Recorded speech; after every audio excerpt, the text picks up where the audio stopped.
Wonder page 97. The Padawan bites the dust. I'm not sure at what point that night Augie had cut off his Padawan braid, or why that made me really mad.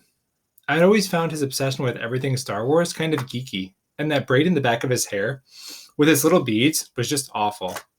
But he had always been so proud of it, of how long it took him to grow it, of how he had chosen the beads himself in a craft store in Soho.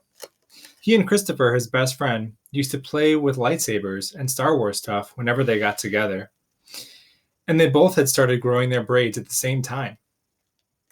When Augie cut his braid off that night, without an explanation, without telling me beforehand, which was surprising, or even calling Christopher, I was so upset. I can't even explain why. I've seen Augie brushing his hair in the bathroom mirror. He meticulously tries to get every hair in place. He tilts his head to look at himself from different angles. Like there's some magic perspective inside the mirror that could change the dimensions of his face. Mom knocked on my door after dinner. She looked drained, and I realized that between me and Augie, today had been a rough day for her too. So you want to tell me what's up? She asked, nicely, softly. Not now, okay? I answered. I was reading. I was tired. Maybe later I'd be up to telling her about Miranda, but not now. I'll check in before you go to bed, she said.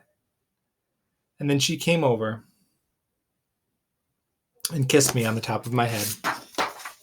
Wonder page 98.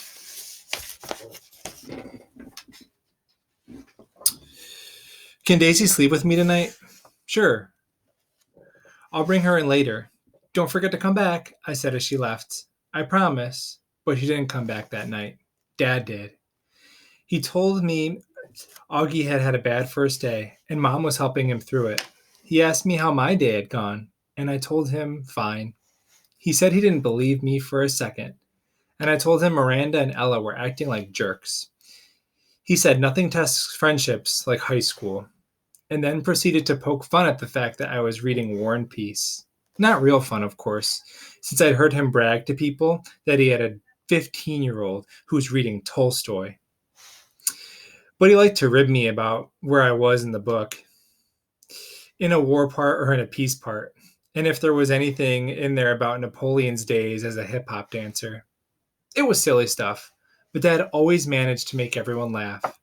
And sometimes that's all you need to feel better. Don't be mad at Mom, he said, as he bent down to give me a goodnight kiss. You know how much she worries about Augie. I know, I acknowledged. Want the light on or off? It's getting kind of late, he said, pausing by the light switch at the door. Can you bring Daisy in first? 2 seconds later, he came back with Daisy dangling in his arms, and he laid her down next to me. Good night, sweetheart, he said, kissing my forehead. He kissed Daisy on the forehead, too. Good night, girlie. Sweet dreams.